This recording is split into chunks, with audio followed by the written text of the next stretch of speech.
Hello students, welcome back to the channel Educational Galaxy. हम कर रहे हैं क्लास 9th मैथ्स का chapter number 8 that is quadrilaterals की एक्सरसाइज नंबर 8.1। इससे लास्ट वीडियोस में हमने क्वेश्चन नंबर 1 to 6 डिस्कस किए थे, जिन सभी का लिंक डिस्क्रिप्शन में है। आज इस वीडियो में हम क्वेश्चन नंबर 7 डिस्कस करेंगे, जिसका हमने पहले ही गिवन टू प्रूव लिख लिया है और डायग्राम भी बना लिया है।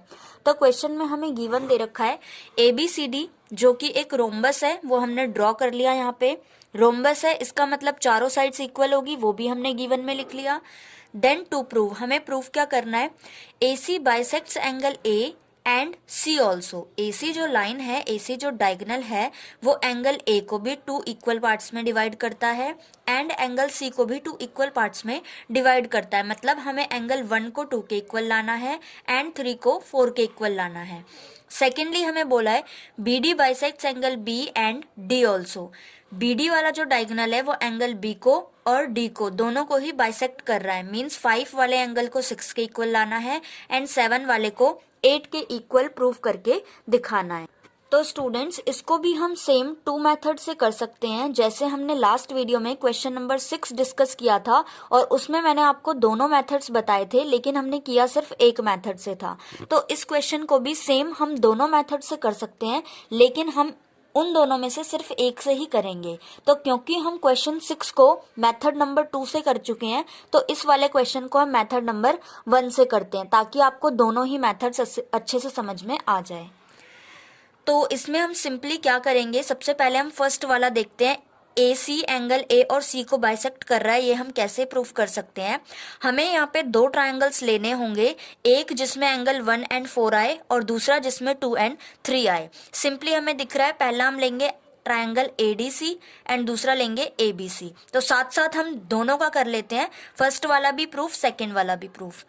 तो हम यहीं पे एक लाइन खींच लेते हैं और यहाँ पे हम फर्स्ट वाला प्रूफ कर रहे हैं और इस तरफ हम सेकेंड वाला प्रूफ कर रहे हैं।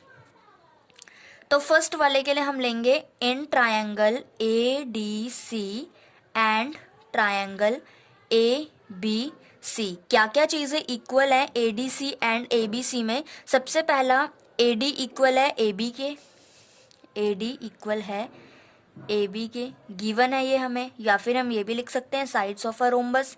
दूसरा DC इक्वल है BC के, DC इक्वल है BC के, ये भी हमें गिवन है। एंड थर्ड चीज AC दोनों में ही कॉमन है, AC इक्वल है AC के, ये कॉमन है। देयरफॉर हम लिख सकते हैं ट्रायंगल ADC कॉन्ग्रेंट आ गया ट्रायंगल ABC के बाय S से। अब क्योंकि दोनों ट्रायंगल्स आपस में कॉन्ग्रेंट आ गए और हमें पता है एंगल 1 फर्स्ट वाले ट्रायंगल का पार्ट है एंड एंगल 2 सेकेंड वाले ट्रायंगल का पार्ट है, तो हम इन दोनों को इक्वल दिखा सकते हैं by CPCT, corresponding parts of congruent triangle. Same इसी तरीके से एंगल 4 सेकेंड फर्स्ट वाले का पार्ट है एंड एंगल 3 सेकेंड वाले ट्रायंगल का पार्ट है, इन्हें भी हम इक्वल दिखा सकते हैं बाय CPCT। 1 2 के इक्वल आ गया, 3 4 के इक्वल आ गया, यही चीज हमें प्रूफ करनी थी। इट मीन्स हम यहाँ पे लिख सकते हैं therefore AC bisects angle A and angle C also। यही चीज हमें बस प्रूफ करनी थी। तो फर्स्ट वाला पार्ट तो हम प्रूफ कर चुके हैं, सेम इसी तरीके से सेकंड वाले पार्ट को भी अब हम प्रूफ कर लेंगे। हमें सेकंड वाले में प्रूफ करना है BD जो डायगोनल है वो एंगल B को और एंगल D को बाइसेक्ट करता है। मींस इस बार हमें एंगल 5 को 6 के एंड 7 को 8 के इक्वल दिखाना है। तो हमें ऐसे 2 ट्रायंगल्स लेने हैं, फर्स्ट जिसमें 6 और 8 आए, सेकंड जिसमें 5 एंड 7 आए। तो फिर से हमें सिंपली दिख रहा है हम कौन से 2 ट्रायंगल्स लेंगे, in triangle BCD and BAD। BCD ऊपर वाला एंड BAD नीचे वाला। इन दोनों ट्रायंगल्स में हमें 3 चीजें देखनी है जो इक्वल है। अगेन हम साइड से दोनों ट्रायंगल्स को कॉन्ग्रेंट कर सकते हैं। तो सबसे पहला हम लिख लेते हैं BC इक्वल है AB के, गिवन है, या फिर साइड्स ऑफ रोम्बस भी लिख सकते हैं। दूसरा DC इक्वल है AD के एंड BD दोनों में ही है, तो BD कॉमन है, यहाँ पर गिवन है रीजन एंड यहाँ पर कॉमन है।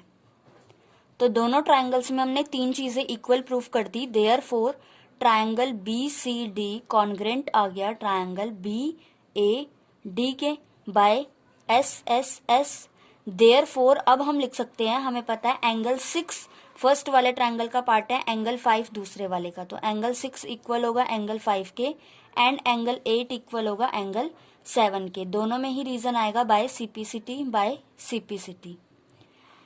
5 6 के 7 8 के इक्वल हो गया। इसका मतलब ये जो बी डी डायगोनल जा रहा है ये एंगल बी और डी को 2 इक्वल पार्ट्स में डिवाइड कर रहा है, तो हम लिख सकते हैं therefore B D bisects angle B and angle D also.